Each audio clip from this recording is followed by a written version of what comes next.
Hello everyone, this is Claudia, and in today's video we're just going to take a deep dive into color combinations. I always struggle with choosing the correct colors for my big pieces, so I've decided that today I'm just going to try on a smaller scale with just one potion and test out some color combinations. As always, I advise everyone that wants to start learning how to watercolor something to set up a very clear goal of what you want to learn that day. I always make mistakes of trying to go way beyond my means and trying to fit in as many things as I can in one piece, and that doesn't always work. But if I have a clear goal, then I can also prepare myself for eventual failures down the line of things that doesn't work out as I wanted, but it's okay because my main goal is going to be achieved. So I hope you enjoyed this video and you can see me next time with a future one. So this potion bottle I drew a while back while watching TV. I drew a bunch of them, I think around 10 of them all at once, and I was planning I was just wanted to do a lot of watercolor. I didn't have any material and I was like, I'm going to make a lot of drawings all in one go, and then I'm just gonna take my time watercoloring. So this was my first potion that I've done, and this is way before Inktober. So in Inktober I decided to go with potions because I really like how this particular ones that I did ended up with. So my idea was I needed to learn certain things. I needed to learn how to leave the white of the paper. I tend to kind of watercolor everything, including the background, and that's not a good idea. So I started with what color combination would it work, how it's going to look like. So I decided to just do some highlights around the potions, like the potion is vibrating with color, and those highlights are with purple and a little bit of indigo, and I thought the two colors were really working together. By the way, this is going to be kind of a series of like every Monday is gonna be like a smaller video where I'm just going to do something like a smaller project, and usually Fridays is gonna be my big project. So in case you're wondering when you can see my big projects and when you can see my smaller projects, is like Monday and Friday. The rest of the days is going to be mainly streaming or any other things. So let's get into it. These particular flowers are like gerberas, zinnias, or some people call them dahlias. I always don't know which one of them is a good. In my mind it feels like all of these names are okay. So I was trying to draw them for the first time, and I was thinking, okay, there's gonna be some flowers inside the potion, there's gonna be some flowers that are wrapping around the potion, it's gonna be having this awesome smoke, and I was like, oh look, this is the first chance I have on the smoke to actually make the smoke look really nicer. Then I'm not gonna color everything in. So this is my way of doing it. Like, I'm just gonna color in the highlights.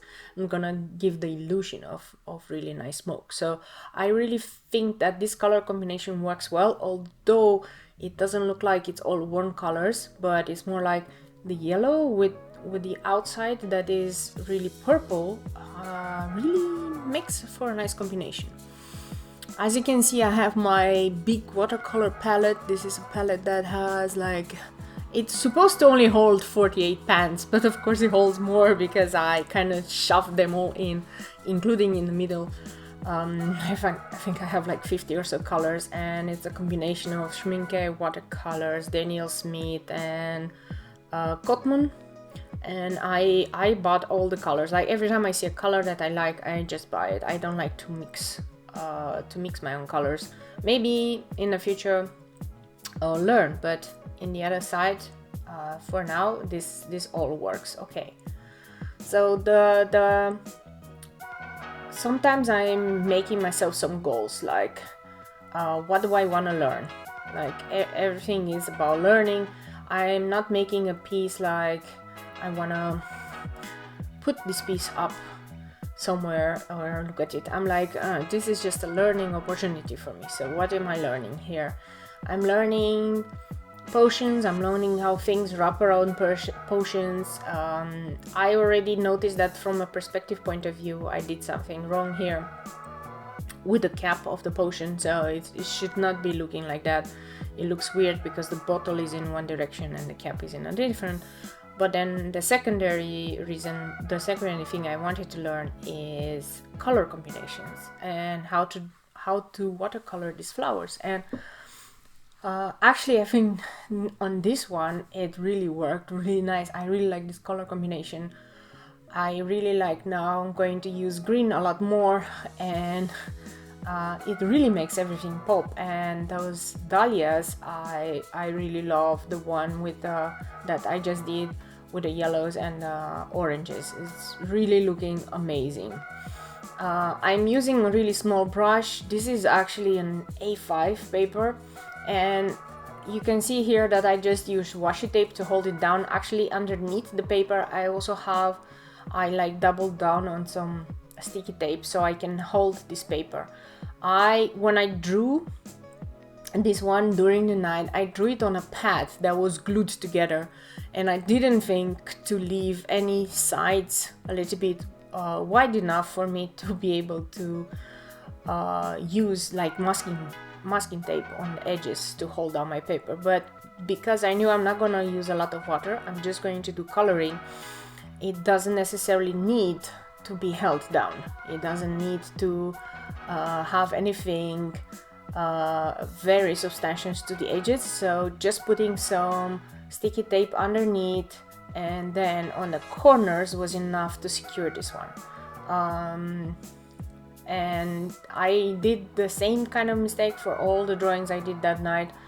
They all don't have edges, which is unfortunate, but you know, it can happen.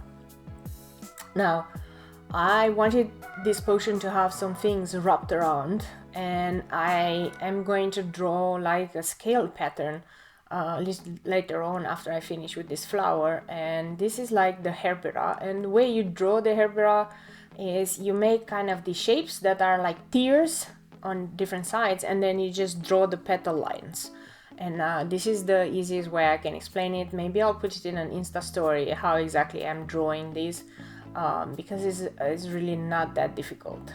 So I was thinking, okay, what will make this one pop, and what is the actual color that is going to make it look really nice. And I wasn't deciding yet, so I was just like, okay, I'm just going to go with a pencil, and I'm going to draw with kind of the same type of color this scale pattern. And the scales are really nice. It was like a little bit of tone on tone.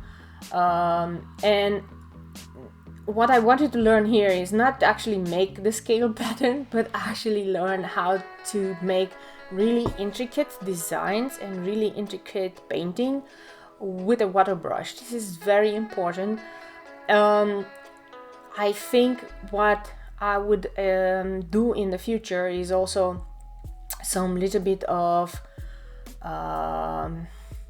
just patterns, just put a wash down and just try to do any patterns with a brush inside. I think this will really help making what I do a little bit more precise in the future. So this was a very good exercise, and it looked like it had like scales all around. I was like, oh, okay, this potion starts to look pretty cool, right? It looks really nice. And I remember I finalized this potion the next day. I sometimes leave things just so that I can look at it in a new light, like in a new day, in a new light. And that is okay. I mean, you don't have to finalize everything in the same time, right? And now I was like, okay, I've decided what I'm going to do. I'm going to do the inside of the potion with green, because that is kind of the complementary color of the thing that's gonna make everything pop. So I was mixing a green there. It is like really watered down sap green with some yellow, and I was like painting in some of these cobalt green that gives it this neon-y look. And this combination of the cobalt green with the sap green and yellow really makes this one like tie together, because you have a lot of yellow everywhere, and that yellow goes into the green, and then that cobalt blue gives it this neon look, which makes a potion like really go like, wow, that's super cool. So now we of course I improved a lot during Inktober, and that's why I decided to actually draw all of this up until the end, because I really wanted to improve my potions. I think for me these potions are super nice to draw. They really spark my the fantasy in my mind and everything. This was like my first attempt, and it looked so cool that it kind of sparked the entire series of Inktober. So if you're looking at it, this is like the first one. I decided I'm going to just make sure that I have a little bit more shadows on certain areas to make it really pop. But at this moment I was like super happy with it, and it was looking really cool. I managed to have my goal of not doing the background everywhere and not, killing everything. And now to finalize everything, I'm just doing the flowers, the stars, and I think the stars are going to be just yellow. And that's about it for this one. It's a really simple one, really fun to do, and I urge you all to try it out. Try out just one flower and one small potion, and this is how you learn how to do composition and color and everything. If you really watched till the end, I thank you so much for sticking with me. If you like this particular type of content, please give it a thumbs up or leave a comment so I know to do more of this in the future. And I will pop some other videos that are very similar, or maybe something totally new with this one, so that you can continue with your journey on my channel. Just wanted to give a big thanks to all of you that have followed me during Inktober, and to just say that I'm going to continue all of my journey with my YouTube channel, at least for the foreseeable future. And I am preparing a lot more content to come, and we're just going to have a lot of fun. I already have lots of videos prepared, and not only potions but other flowers and so on. So stick around. Thank you so much. Don't forget to subscribe. As always, subscribe, notifications up, and all that stuff.